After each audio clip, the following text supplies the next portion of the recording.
up, everybody? It's your girl, Megan, and I'm here to help you guys pass the NASM 6th and 7th edition exam. Now, after you do that, throw them away. There's no need for that, and I advise you guys to attend an internship like us, Show Up Fitness, in San Diego, Santa Monica, West Hollywood, or if you can't reach us there, online. We can reach you wherever you're at so you can become the best personal trainer you can be.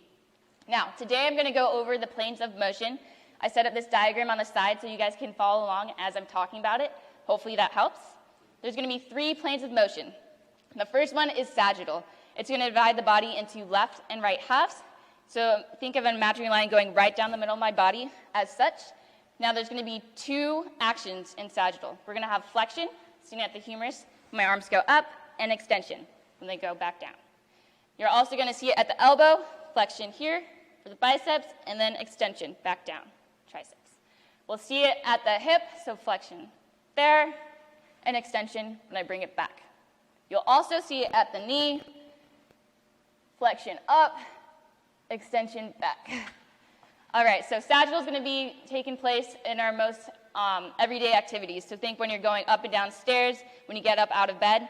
Some good exercises for the sagittal plane are going to be your squats, RDLs, curls for the girls, tries for some fries, and some chin-ups, all right? Now, the second plane of motion is going to be frontal. Frontal is going to divide the body into anterior, the front, and posterior, the back halves. So think of all this as the frontal area. Frontal is also going to have 2 actions. It's going to be abduction, bringing it away from my body's midline, and adduction, adding it back to the body's midline. So you'll see that at the humerus as well as at the hip. Frontal, obviously, some good exercises for that would be jumping jacks, but another exercise would be lat raises, or if you do your little band walks. Now, the last and final plane of motion is going to be transverse. Transverse is going to divide the body into superior, above, and inferior, below halves. So think of anything rotation-wise as a transverse plane. It's actually going to have 4 actions. We're going to have horizontal abduction, going away from the body's midline, and horizontal adduction, bring it back to the body's midline.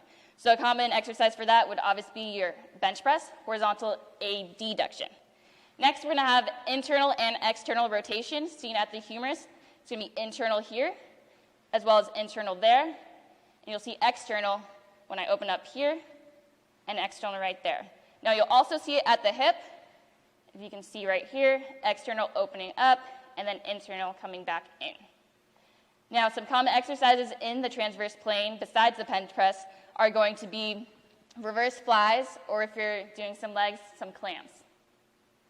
I went over all these planes of motions. There's 3 of them: sagittal, frontal, transverse. If you guys had a hard time following along or just don't get it, I highly advise you to take our internship where you can learn more and we can teach you how to become the best trainer out there.